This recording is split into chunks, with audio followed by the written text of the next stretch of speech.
juste à côté sur l'île de Kesh. Donc, on est redevenu sur la guerre en Iran. Ensuite, comment l'Iran a répliqué, l'Iran qui a effectué de nouvelles attaques sur les pays du Golfe, Bahreïn et le Koweït. On revient sur les Partons tout de sujets suite à Abu Dhabi, vous retrouvez Boris qui nous a fait un Karlamov. sacré Quelles sujet ont sur été cette les cibles chaîne. visées, Boris, et combien de D'ailleurs, les missiles ont été spéciales, toujours tirés spéciales la guerre en et Iran. interceptés? On change pas.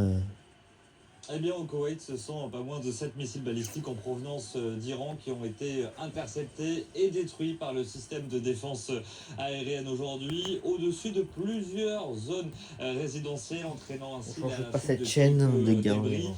Des dommages matériels sont à signaler, mais fort heureusement, cette attaque iranienne au Koweït n'a fait aucun blessé. Les gardiens de la révolution iranienne qui ont revendiqué avoir tiré en représailles donc à ces frappes américaines des missiles balistiques vers la base aérienne Ali Al-Salem au Koweït, là où des appareils américains sont stationnés, ainsi que le quartier général de la 5e flotte américaine à Bahreïn. À Bahreïn, justement, là-bas, les forces armées ont indiqué que le système de défense aérienne a intercepté et détruit 3 missiles balistiques et plusieurs drones, toujours en provenance d'Iran. Une riposte qui intervient après des frappes américaines. Tout commence alors que lorsque le commandement central américain ici au Moyen-Orient a affirmé tout ce matin que les forces américaines avaient abattu 4 drones iraniens qui avaient été lancés en direction du détroit d'Ormuz. Réponse de Washington qui a donc réagi en frappant des sites de radars de surveillance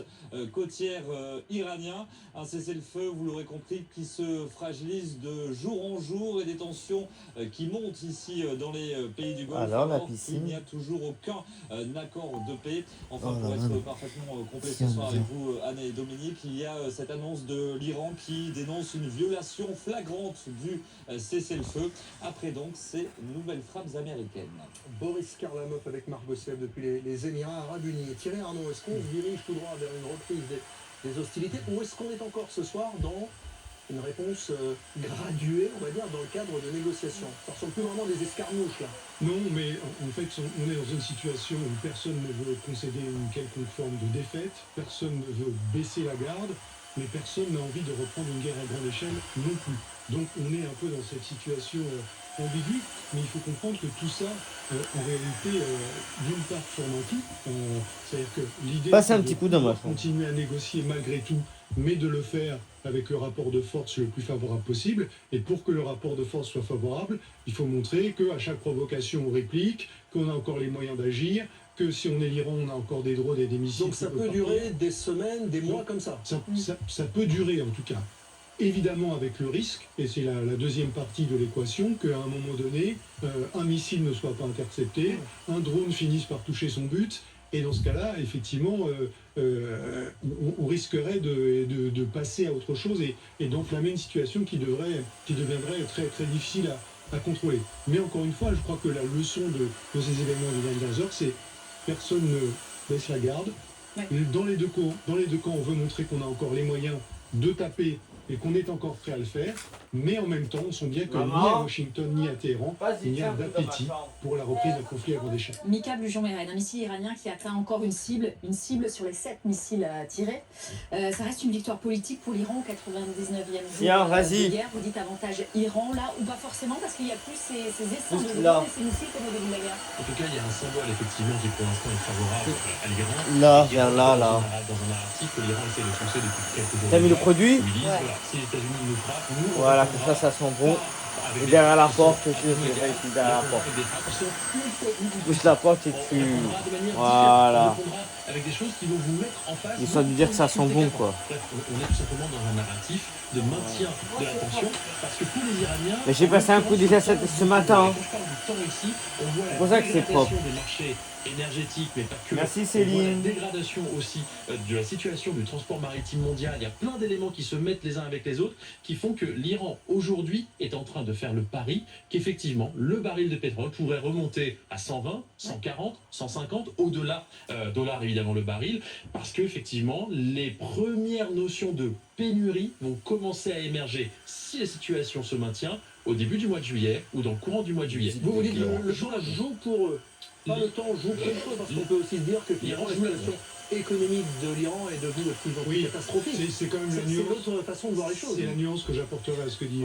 Nico, c'est que l'Iran est quand même en train d'être lentement, sûrement, mais assez efficacement étranglé d'un point de vue économique, n'a plus de ressources. Et si on voit à quel point l'Iran se bat dans les discussions de ces derniers jours avec les États-Unis pour obtenir en particulier des concessions financières et met vraiment le doigt en permanence sur l'importance du dégel des fonds qui sont immobilisés pour l'instant des avoirs iraniens dans le délai le plus court possible, ça nous dit quand même quelque chose de la manière dont, financièrement, économiquement, le pays est pris à la gorge également. Oui. Alors, Je suis complètement d'accord avec ça, évidemment, hein, juste pour préciser. Alors, est-ce que l'arsenal iranien s'épuise? Écoutons ce qu'a révélé hier soir Donald Trump à ce sujet, le président américain qui s'est exprimé lors d'une interview à la chaîne NBC.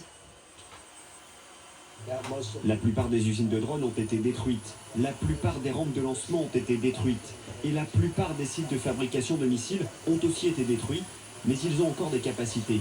Ils ont quelques missiles, quelques drones. Je dirais qu'en pourcentage, peut-être 21-22% de leurs missiles. Ça fait beaucoup, mais ce n'est pas ce que c'était quand nous avons lancé notre première attaque. Nicolas Tenzer, ça va un peu à l'encontre des chiffres communiqués par le New York Times ou CNN récemment quant à la capacité de renaissance iranienne. Savoir que l'Iran aurait conservé environ 70% de son stock de missiles d'avant-guerre. Qui dit vrai là? Ouais, écoutez, moi, j'ai plutôt tendance à croire une information fiable des journalistes d'investigation. C'est pas Donald Trump.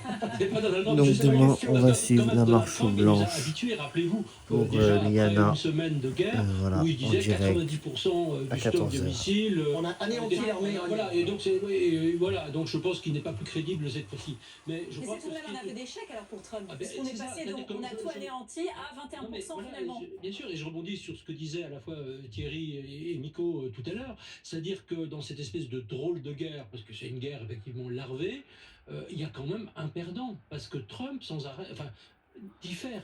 Il avait menacé, rappelez-vous, l'Iran d'attaque pour réduire l'Iran à l'âge de pierre, pour effacer la civilisation iranienne, enfin des propos à l'Iran, par ailleurs 22%. monstrueux d'ailleurs. Et puis là, en fait, il ne fait rien, avec effectivement un risque majeur. Et le risque majeur qui a été pointé très Du bien coup, tout à les l'heure gars, sur les marchés, cette sur les information, approvisionnements, finalement, c'est ça le principal demain, échec de Trump. Et direct, Trump, les avec Iraniens le une savent, offre qui ne veut naturelle absolument pas entre 10h recommencer et la 11h. guerre, joue dessus, au-delà N'hésitez pas à même de leur venir. faiblesse.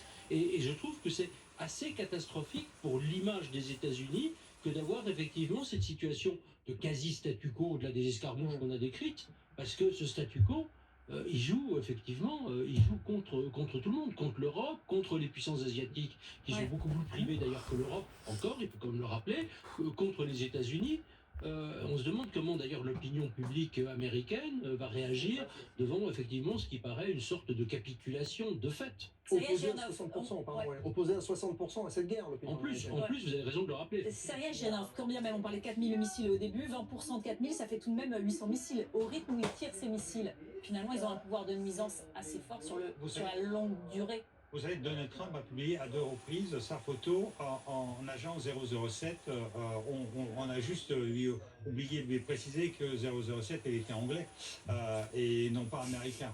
Mais on a l'impression qu'il est descendu dans les sous-sols, là où les Iraniens donc en fait conservent ces missiles, et qu'il lui-même il a calculé tous ces missiles. En fait, les chiffres des deux côtés, ce sont des estimations. La même chose, vous savez, quand les chiffres de 70% sont sortis, on a émis quand même un bémol en regardant que personne ne peut dire à coup sûr combien il en reste. En fait, ce sont des estimations, mais Donald Trump, en fait, il se ridiculise presque parce que là, il dit je sais exactement ce qui se passe. Personne ne le sait exactement. En même temps, l'Iran a quand même un tout petit peu de réserve. C'est les escarmouches actuelles, ça sert à ça aussi. Vous savez, les services de renseignement actuellement regardent à chaque fois quand les Iraniens sortent les rampes de lancement pour lancer quelques missiles, les Américains donc repèrent et les Israéliens repèrent avec les satellites dans l'espace ces emplacements et après les mettent dans les bases de données de prochains cibles ou peut-être même des cibles de ces escarmouches. Mais bien évidemment, tout ça, ça peut durer. Mais vous savez, il y a une chose que j'ai pensé ce matin en disant en 2022, est-ce qu'on aurait cru que la guerre en Ukraine durerait plus de 5 ans, plus de 4 ans la 5e année? Là, on est à plus de 90 jours en Iran, mais c'est pas impossible que cette guerre comme ça dure aussi 3, 4 ans, 5 ans. Juste, on peut s'attendre à tout, et si nous assistions dans les jours, peut-être les semaines qui viennent, à une rencontre entre Donald Trump et l'ayatollah Khamenei. Ça paraît complètement fou. C'est Donald Trump lui-même, le président américain, qui a expliqué qu'il serait honoré de rencontrer le guide suprême pour conclure un accord. Le guide suprême iranien et le président américain, tous les deux qui se serrent la main. La photo paraît totalement improbable. Oui, en même temps qu'il nous explique dans la même phrase qu'on ne sait pas véritablement dans quel état physique il est et qu'il n'est même pas sûr de... Si, go. Oui, voilà. Donc c'est du Donald Trump. Mais ce que ça nous dit quand même, c'est que il n'y a plus dans le paysage des États-Unis la nécessité de renverser le régime. Au contraire. Il y a non, si on va serrer la main de l'ayatollah, c'est que... C'est ça, me semble-t-il, le point important à retenir de cette phrase. Oui, ce serait un constat d'échec énorme de les avoir tous les deux. La rhétorique américaine de ces derniers jours, c'est qu'on considère, et c'est le cas depuis plusieurs semaines maintenant, lorsqu'on regarde notamment la manière dont le président s'est exprimé à la fois devant les caméras et sur son réseau social, que le régime iranien est un interlocuteur légitime avec lequel il parle de la République islamique d'Iran, effectivement, mais je sais pas sur son réseau social. Et ça, c'est quand même une concession importante par rapport à ce qui était la posture américaine au début de ce conflit, bien sûr. Et c'est aussi, par ailleurs, parce que c'est une dimension importante de la situation dans laquelle on se trouve aujourd'hui, l'une des raisons pour lesquelles on est dans une situation d'opposition de plus en plus frontale entre les États-Unis, Israël, et entre Donald Trump et Benjamin Netanyahu, parce que pour lui, le Premier ministre israélien considérait que le régime, c'est plus un sujet et qu'on peut tout à fait considérer qu'il peut rester en place et qu'il faut aller serrer la main de l'ayatollah, c'est pas vraiment sur cette position-là qu'est le Premier ministre israélien. Mika, est-ce qu'il cherche désespérément un interlocuteur, quelqu'un avec qui négocier Donald Trump, ou c'est une stratégie de sa part?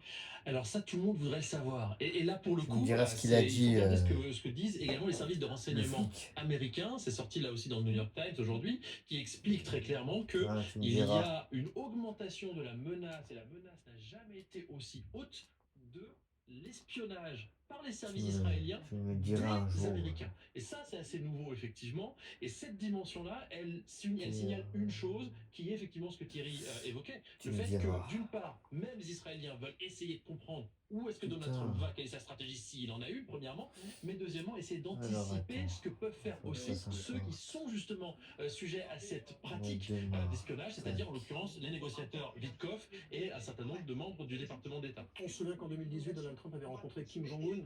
Alors il n'était pas en guerre contre la Corée du Nord, mais effectivement, ça pouvait paraître aussi quelque chose totalement improbable. On va partir au Liban, si vous voulez bien, maintenant, second front de ce conflit très instable. On va retrouver Laura Cambo sur place. Là aussi, le cessez-le-feu leur a bien du mal à exister. Le Liban marqué par la mort ces dernières heures de plusieurs militaires dans le sud du pays. Oui, tout à fait. 3 militaires libanais, 2 officiers et un soldat qui ont été tués dans le sud du pays par une attaque de drone israélienne. Alors, comment est-ce que Tsahal justifie cette attaque? Eh bien, l'armée israélienne explique qu'il se trouvait dans un véhicule qui avait, je cite, une conduite suspecte.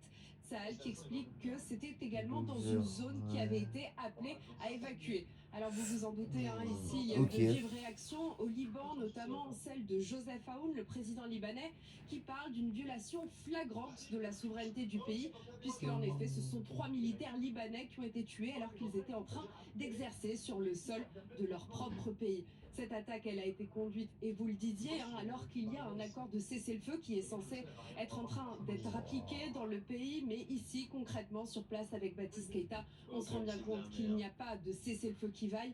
Il y a l'armée israélienne qui continue de pilonner la moitié sud du Liban, particulièrement à la zone avec la frontière avec Israël. Les attaques qui sont donc très fréquentes, et puis il y a toujours cet acteur majeur, le Hezbollah, qui refuse cet accord. Il y a même Benjamin Netanyahu qui a affirmé que cet accord devait encore être pleinement finalisé. Laura Kangou en direct de Beyrouth au Liban Laura avec Kangou, Baptiste ouais, Keïta. Laura Merci à Kangou, tous ouais. les deux. Restez bien avec nous. Dans un instant, nous reviendrons sur l'affaire Liana et vous entendrez dans quelques minutes des témoignages Donc vous avez qui vont vu éclairer Solidaire encore en Iran, davantage on le la profil suit, du bien suspect, qu'on n'est notamment pas en celui de émission son ancien spéciale. prof d'arts martiaux. Lui, se